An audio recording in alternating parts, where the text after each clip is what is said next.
Assalamualaikum warahmatullahi wabarakatuh. Bismillahirrahmanirrahim. Alhamdulillahirabbil alamin wassalatu wassalamu ala asyrofil mursalin sayyidina maulana Muhammadin wa ala alihi washabihi ajmain. Amma ba'du. Ingkang sangat kula hormati guru kita bersama Kiai Haji Anwar Mansur, Kiai Haji Abdullah Kafabi Mahrus, Kiai Haji Abdul Hakim, Kiai Haji An'im, Kiai Haji Zamzamis, dan ingkang kula hormati Bunyai Aina Ma'ruf ingkang kula hormati, nggih wonten Gubernur Jawa Timur Bu Khofifah, sedanten Bunyai ingkang kula hormati. Niki kula sekedar dugi niku pun dadi anak yang berakhlak karimah. Dados kula mboten perlu nyampean mau itu kata-kata teko tok niku pun saleh pol mriki diutus ning Aina lewat Gus Subam. Jadi Gus Subam itu putrane Mbah Mun. Terus kalau diteror satu orang tidak mandi ya dua orang. Semua niku kabeh diteleponi dulur kula, Gus kula. Waduh. Sing dereng ditelepon malaikat Jibril mawon. Untuk memaksa kula hadir. Wis kula wau matur Bu Khofifah kula niku hanya mau undangan orang sepuh. Ternyata orang sepuh itu banyak. Teng Mbah Hamid Pasuruan sepupu Mbah kula, teng mriki gurune Mbah Maimun, terus riyen Mbah Mun ngaji teng Lirboyo. Terus keluarga Lirboyo kadose memanfaatkan hak maksa. Kalau cerita sing ringan-ringan mawon bahwa benar Bu Khofifah tadi, berkah itu dimulai dari hal-hal sekeliling kita.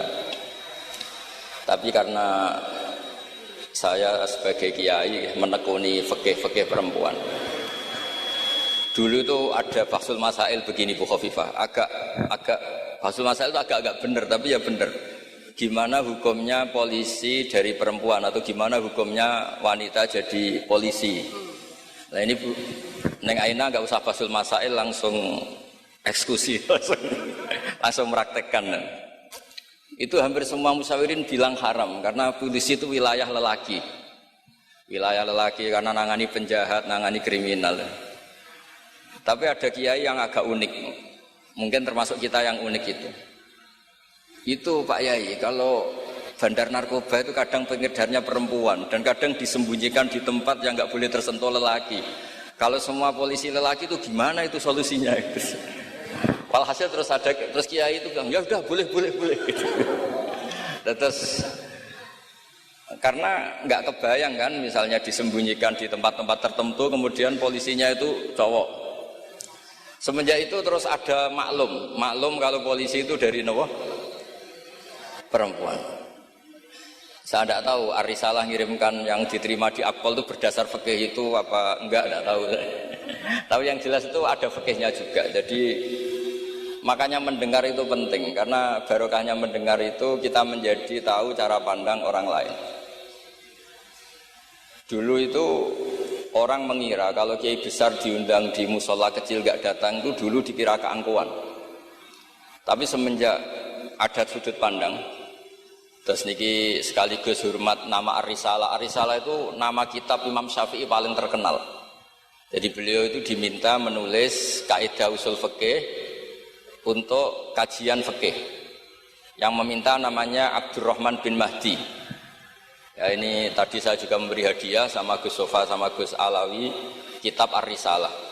Kemudian ditulis tebel sampai sekitar 700 halaman, namanya kitab Ar-Risalah. Di situ ada kaidah-kaidah cara menganalisis Quran dan hadis. Dan itu berkahnya Masya Allah, akhirnya fikih kita tidak fikih harfiah, tapi fikih yang benar-benar bisa menjawab tantangan zaman. Di antara yang paling terkenal misalnya ibu saya itu namanya Yohanit, persis tabarruk sama namanya ibunya Nabi Musa. Khilah ya. Di fikih itu ada kitabul khilah, bab merekayasa hukum. Jadi Nabi Musa kita tahu jalani hidup terbaikmu. Greenfields Fresh Milk. Itu Nabi Musa. Setelah itu Nabi Musa kecil disusui siapa aja nggak mau. Ini cerita kecerdasan perempuan zaman itu sudah cerdas. Jadi sebelum sekolah Ar-Risalah juga ada yang cerdas ya. Terus gini ibu Nabi Sinten Musa. Itu cerdas sekali.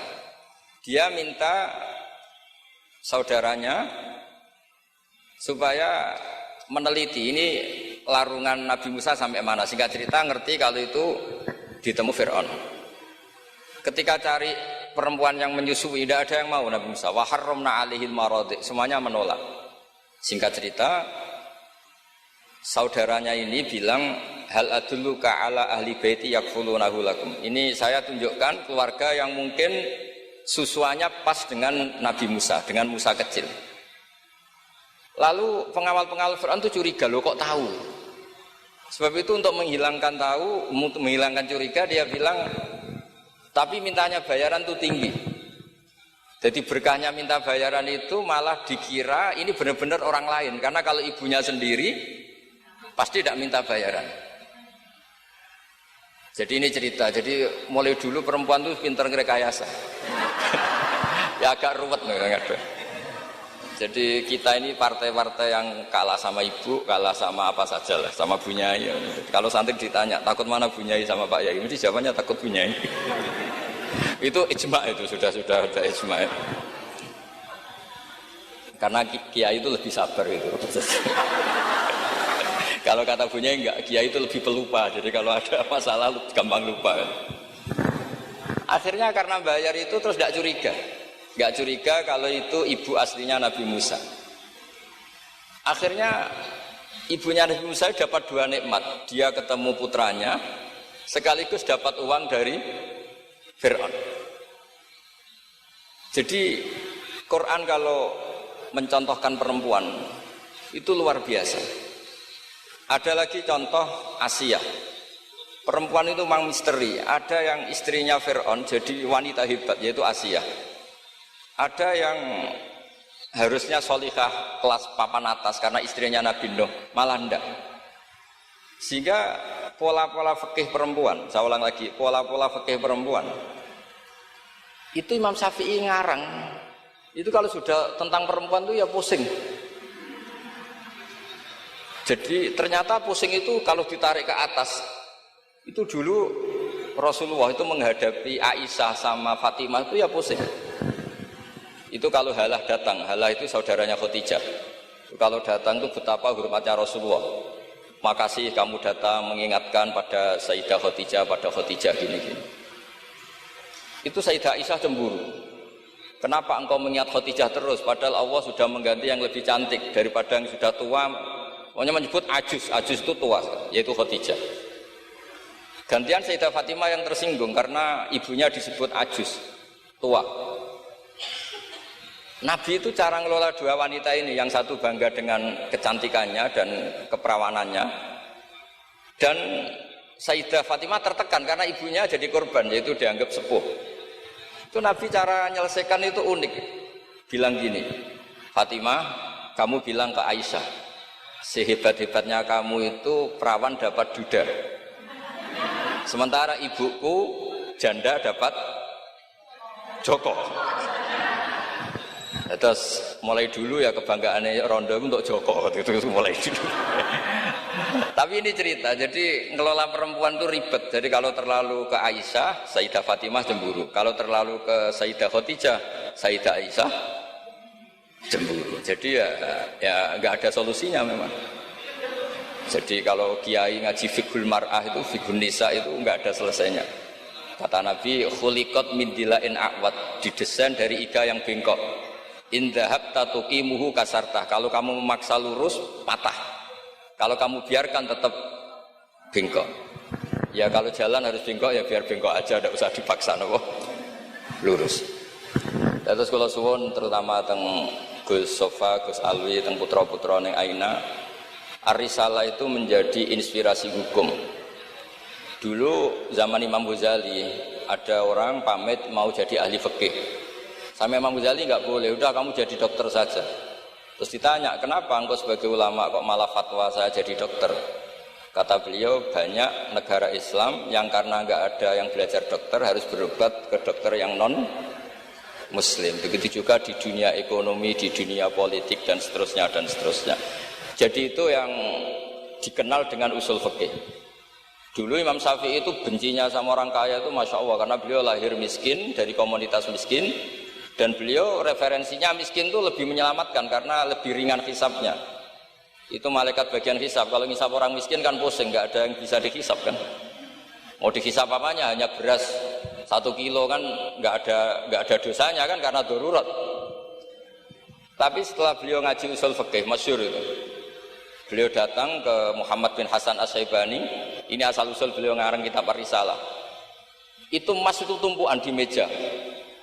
Kalau ngitung uang itu di depan umum. Makanya ini juga jadi fikih. Makanya menurut saya kiai-kiai itu kalau ngitung uang banyak kesunatannya di depan umum. Biar orang nggak kepikiran nyalami template. Karena uang kiainya sudah banyak. Itu Muhammad bin Hasan As-Syaibani itu kalau ngitung uang di ruang tamu. Imam Syafi'i ini penguatan terhadap nama Ar-Risalah punya Aina karena Ar-Risalah itu nama kitab Imam Syafi'i paling melegenda. Kenapa engkau mengumpulkan uang sebanyak ini? Engkau orang alim. Biasanya orang alim itu gak suka uang, gak suka harta. Terus Muhammad bin Hasan As-Syaibani ini guru kedua, termasuk guru kesekian lah dari Imam Syafi'i. Oh berarti saya orang alim, orang soleh gak punya uang. Iya orang alim biasanya gak punya. Sudah tak kasihkan orang fasik biar dipakai dugem, dipakai main perempuan, dipakai judi. Jangan, pakai jenengan saja. Kalau orang soleh nanti manfaat. Oh berarti orang soleh oleh sugih pun angsal. Semenjak itu Imam Syafi'i berpikir rubah.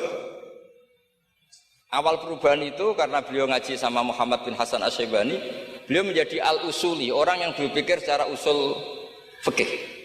Lama-lama terus beliau ngarang kitab yang terkenal itu namanya kitab Ar-Risalah. Terus nama Risalah itu semoga nama yang tidak main-main, benar-benar nama yang mencerminkan keilmuan yang dalam. Karena di kitab Ar-Risalah itu Imam Syafi'i benar-benar menganalisis cara al-istinbat minal kitabi was sunnah. Dan terus beliau kalau ditanya masyhur itu ya, apa dalilnya perempuan misalnya mimpin? Beliau cerita, inni wajadtum ra'atan tamlikuhum wa utiyat min kulli syai'. Semuanya itu ada dalilnya. Meskipun nanti ada aturan-aturannya, tapi Imam Syafi'i itu begitu fasih. Dan ini bisa kita lihat kalau kita belajar kitab Ar-Risalah. Karena logika yang dibangun kayak tadi. Boleh nggak perempuan jadi polisi? Pertama pilihannya pasti tidak boleh. Karena ada wilayah-wilayah yang ekstrim. Takut diperkosa, takut mengalami pelecehan seksual, macam-macam. Tapi ketika pertanyaannya dibalik, ketika kejahatan ada yang bentuknya nyuwun sewu pemerkosaan dan harus dites, terbukti tidak diperkosa apa enggak, apa-apa. Terus kalau polisinya lelaki semua itu gimana ya? Begitu juga dokter kandungan. Dulu itu geger, dokter kandungan itu boleh enggak dari lelaki? Geger.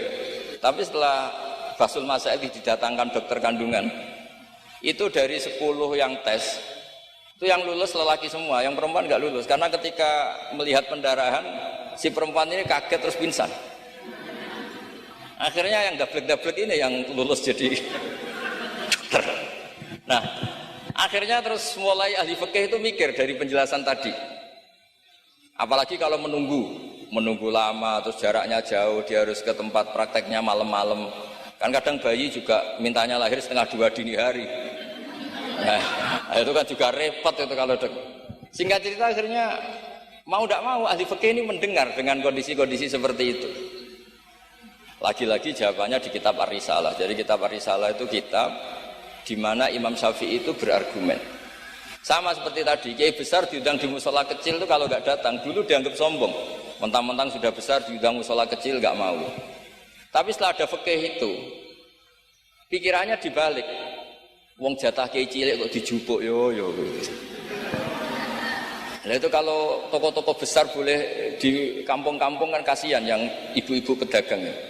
Nah sekarang kalau kiai besar, payune kiai desa pedak manakipan ae sing kiai ini teko, kiai gede.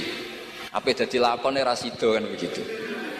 Wong saya berkali-kali ngalamin tuh, kalau saya enggak datang di acara-acara gitu, mesti kiai kampungnya matur nuwun Gus jenengan gak teko, muga teko. Ya karena mereka jadi lakon kalau saya datang kan mahjub. Nah itu kan terus jadi mindset fikih juga. Ternyata cara pandang, oh nak teko kiai yang sopan, kiai gede kok diundang musola cilik teko. Itu mungkin kata orang banyak seperti itu, tapi tanyakan kiai RT itu. Sopan opo? Jupuk rezekine wong kan begitu. Nah, fikih-fikih seperti ini itu adanya di kitab Ar-Risalah itu. Jadi Ar-Risalah itu kitab yang luar biasa. Jadi berkali-kali kalau matur sudut pandang itu harus kuat. Ya, sudut pandang itu harus kuat. Ya tadi, misalnya Imam Sa'roni dulu itu ditanya, kenapa engkau sekarang suka jadi orang kaya, padahal dulu anda senang jadi orang miskin. Beliau cerita, ada ulama ditanya seperti itu, terus ngendikan, li'afuza biladzatil khitab, supaya saya kalau ada khitabnya Allah itu tidak ngenes. Khitab apa? Wa anfiqu fisabilillah, kamu harus berderma di jalan Allah. Uang saja tidak punya, kok disuruh berderma, supaya kalau baca Quran itu tidak ngenes teman-teman itu. Misalnya wajah itu bi amwalikum, saya tidak punya harta.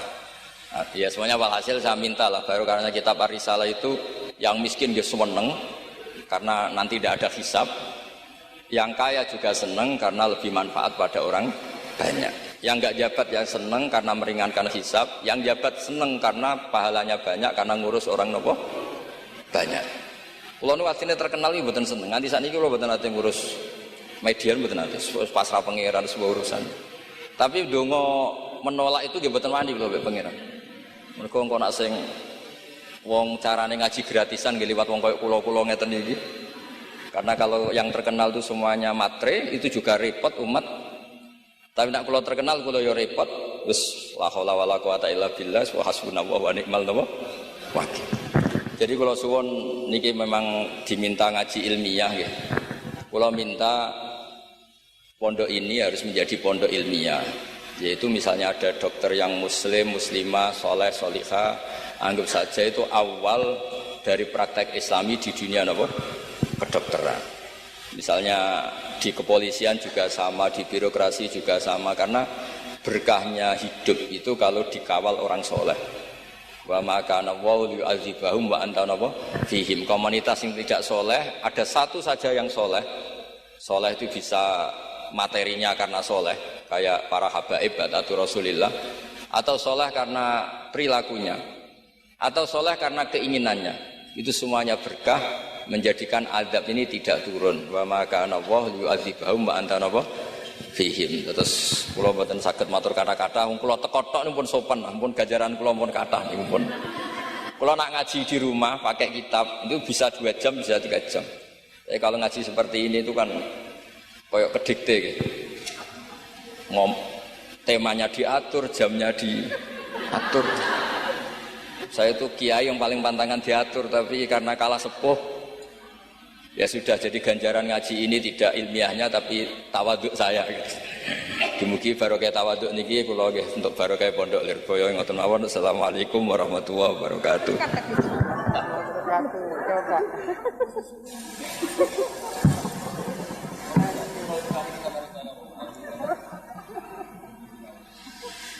Padahal ibu-ibu dan pemirsa ini berharap masih 2 jam lagi ya Bu. Mohon izin Yun Sewu Gus Bahak, ini kita akan memberikan kesempatan kepada ibu-ibu nyai yang akan bertanya. Dan ini pertanyaannya memang harus ditanyakan pagi hari ini karena kehadiran Gus Bahak benar-benar sudah ditunggu-tunggu. Sepertinya bisa dimulai dengan pertanyaan yang pertama. Sinten monggo. Nggih, monggo. Assalamualaikum warahmatullahi wabarakatuh. Gus badhe nyuwun pirsa, di era milenial ke para ibu-ibu, para emak-emak yang biasanya kan ibu-ibu sak menika arane mak-mak yang pada waktu masa lalu dereng mengenal dereng mengenal dan memahami perkembangan ilmu pengetahuan dan teknologi seperti saat sekarang, kadang-kadang merasa bingung. Ibu-ibu merasa bingung menghadapi tantangan pendidikan di masa sekarang ini. Peserta didik sekarang dituntut paham dan bisa mengoperasikan perangkat multimedia sosial supaya tidak tertinggal oleh perkembangan pendidikan yang sekarang ini perkembangannya sangat pesat. Sementara di sisi lain banyak informasi kurang mendidik yang bersumber dari perangkat multimedia tersebut. Ngeten Gus, ibu-ibu menika kadang-kadang bingung. Santri menika kan boten pareng beto HP. Tapi sekarang niku pendidikan memerlukan kita harus pakai HP. Nah, yang ibu-ibu itu mau mengikuti itu sudah kadang-kadang sininya sudah tidak nyambung. Diwarai WA mawon kadang-kadang mboten sakit. Nah, mungkin kalau santri itu sudah mengunci HP-nya, kita tidak ngerti ini bagaimana caranya kalau dikunci. Jadi tidak bisa. Terus bagaimana Gus caranya kita itu bisa mengarahkan anak-anak sehingga anak-anak itu walaupun pakai HP bisa bisa mempergunakan dengan sebaik-baiknya. Kadang-kadang di pondok itu sudah diberi jam, nanti jam segini ditumpuk. Tapi wong ya anak ya tetap anak, kadang-kadang ya diselipkan. Kemudian pertanyaan kita sebagai orang tua dari anak-anak kami, baik para santri atau anak kami sendiri, apa yang harus kita lakukan? Repot, HP saja tidak bisa, apalagi laptop. Padahal anak-anak itu kalau mencet itu sudah tahu apa-apa. Sedangkan kita yang tua tidak ngerti caranya mencet kadang-kadang. Kemudian bagaimana gini Gus, supaya anak-anak itu juga bisa mengikuti zaman tapi selamat sehingga mereka bisa pinter dalam ilmu pengetahuan tapi juga hatinya selamat, bisa selamat di dunia dan selamat di akhirat. Matur suwun.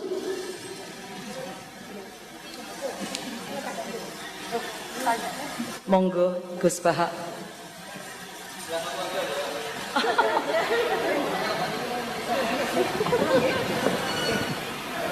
Sinten kula? Nggih. Ingkang utus Gus Bahak kula mboten wantun nolak nggih. Assalamualaikum warahmatullahi wabarakatuh.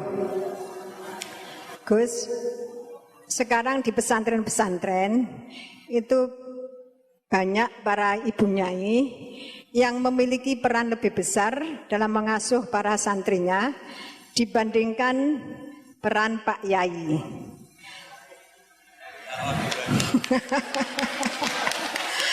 Tapi ketika ada ibu nyai yang namanya tercantum sebagai pengasuh, masih banyak masyarakat yang memandang tabu ini Gus, atau tidak etis. Bahkan dalam sebuah lembaga yayasan, seringkali perempuan-perempuan itu dimarginalkan. Padahal perempuan itu kalau diberi kesempatan luar biasa Gus, laki-laki kalah semuanya. Kadang pendapatnya itu tidak dihiraukan, meskipun sebenarnya bagus. Dan ini loh Gus, saya minta keadilannya Gus. Dalam menyikapi kenyataan seperti ini, kita sebagai kaum emak-emak itu harus bagaimana? Saya menuntut keadilan Gus, dari Pak Yai, dari panjenengan-panjenengan. Terima kasih. Assalamualaikum warahmatullahi wabarakatuh. Ya nanti yang ikut jawab Bu Gubernur ini kan masa mau jadi pemimpin tidak mau jawab problemnya. Sudah datang pakai helikopter, ada pertanyaan nggak mau jawab. Saya ini ganjarannya sudah terlalu banyak, 5:30 sudah datang, nanti diminta ikut meletakkan batu pertama ya. Nggih. Terus begini, Bunya Nur Iskandar. Jadi saya punya cerita dari bapak. Juga cerita ini pernah ngendikak Mbah Mun. Ada filosofi ilmiah yang nggak bisa diganggu gugat. Ini harus kita camkan. Misalnya begini, al-insan abdul ihsan. Manusia itu pasti mudah diperbudak atau dikalahkan oleh kebaikan. Singkat cerita ada seorang kiai waroi zuhud, di rumah nggak ada TV, nggak ada HP, nggak ada motor. Saking inginnya anak itu nggak terkontaminasi TV, nggak terkontaminasi HP, juga nggak sering keluyuran ada motor. Tapi apa yang terjadi? Anaknya ini malah pertama punya HP atau memakai HP dipinjemin temannya. Kebetulan temannya itu tidak sholat. Pertama naik motor juga dipinjemin orangnya yang nggak sholat. Pertama tahu TV juga di tetangga, komunitas keluarga yang tidak sholat. Sehingga perasaan anak ini hanya punya utang jasa sama orang yang tidak sholat. Lama-lama kenangannya apa? Ternyata orang yang tidak sholat itu lebih manusiawi ketimbang yang sholat. Singkat cerita anak ini akhirnya nggak sholat. Ketika anaknya itu nggak sholat, orang tuanya itu coro Jawan itu tobat, minta-minta maaf sama bapak, sama saya. Era kiai saya minta. Karena melihat Mbah Maimun itu di rumahnya ya ada TV, bapak saya di rumah ada TV, juga ada motor. Ketika sowan, walhasil intinya diceritain kenapa banyak kiai alim yang longgar di rumah ada TV, ada HP, ada motor. Ternyata karena jangan sampai anak kita pertama merasa utang jasa itu sama orang lain. Kalau orang lain ini yang orang nggak bener bisa berabe kan. Nah pondok juga gitu, kalau terlalu ketat HP, terlalu ketat apa, ternyata HP ini barang mewah, barang wow, kebetulan yang nilai orang lain. Dan akhirnya santri ini merasa utang jasa sama orang. Nah ya kalau orang lain ini tepaan orang soleh, kalau enggak. Makanya ibu-ibu juga situ, senyum tuh barang mewah, ternyata bapak-bapak kenangannya sama bakul kopi, tidak sama istrinya. Akhirnya yang diingat ya bakul kopi, karena senyum itu mewah. Ini sekaligus jawab pertanyaan yang enak, minta keadilan. Saya juga minta keadilan. Ya itu sudah komplit jawaban itu sudah. Pokoknya kita kondisikan al-insan abdul ihsan. Jadi itu tidak bisa ndak. Makanya ngelola anak-anak itu ya harus hati-hati, ngelola istri, ngelola suami, ngelola komunitas masyarakat. Kenapa kiai itu harus dermawan? Kenapa orang baik harus dermawan? Kalau yang dermawan orang fasik, pasti orang fasik ini yang punya pengaruh karena al-insan abdul ihsan. Makanya ini kembali lagi ke kitab Ar-Risalah tadi. Saya berkali-kali kalau ngaji bilang, tasaddaqu walau bitalqati wajhin. Kamu disuruh sedekah meskipun senyum. Senyum itu dalam fikih formal dikatakan sunat. Tapi dalam konteks sudah kompetisi itu bisa wajib. Di rumah nggak pernah ada senyum, di warung kopi ada senyum terus. Kira-kira menang mana? Sama, ketemu preman, disuguhi kopi, senyum, sowan kiai diamu itok. Akhirnya masyarakat mau ke preman, karena di sini lebih dimanusiakan ketimbang kalau sowan kiai dimarah-marahin tok. Akhirnya konsep Nabi Tolkoti Wajin tidak lagi kita katakan sunnah, tapi wajib. Makanya berarti ibu-ibu senyum sama suaminya wajib. Tapi kalau disenyumin terus ya, wong lanang ya udah blek itu, dikira gak pernah salah. Berarti marah juga. Ya sudah usah diwajibkan, sudah dilakukan, alhamdulillah. Jadi menurut saya ngadepi fenomena sosial apapun kita harus punya kaidah ilmiah yang permanen, yaitu al-insan abdul ihsan. Semuanya fikih, semuanya solusi, semuanya teori itu pasti kembali ke situ. Kalau kita lebih menarik karena ihsan kita, pasti orang ke kita. Tapi kalau kita jeblok secara sosial, ya dibayangkan Allah itu walaupun tafatur lidal qalbi lan faddu min hauli. Kalau seorang pemimpin itu kok wangkot, angkuh, tidak simpatik, pasti lan faddu min haulik, pasti orang itu bubar. Jadi itu jawaban umum, tapi insya Allah menjadi solusi untuk ngelola anak kita. Saya sampai sekarang itu ya biasa ngedusi anak saya, jalan-jalan sama anak saya, supaya utang jasanya anak itu sama orang tuanya. Istri saya itu keluarga Sidogiri. Itu saya pernah bilang, kalau anak saya minta uang jajan, meskipun saya tidur agar dibangunin oleh anak saya. Kata istri saya kan, yaitu nanti melatih tidak sopan. Tapi akhirnya saya beri penjelasan secara ilmiah. Yang wajib jajan anak itu orang tuanya, jangan sampai ganggu mbak-mbak atau kangkang. Sehingga korbannya ya harus saya, bukan orang lain. Jadi kita harus kadang-kadang lebih bicara ilmu ketimbang akhlak. Apa artinya anak kita berakhlak sama orang tua, tapi anak kita pas mau jajan ngel-ngel orang lain. Nah, hal-hal seperti itu supaya apa? Anak kita punya kenangan, saya bisa jajan karena bapak saya bisa jajan karena dituruti bapak saya. Tapi kalau kenangannya sama tetangga, dan kebetulan tetangga kita misalnya kurang baik, maka nurutnya sama tetangga yang kurang baik ini.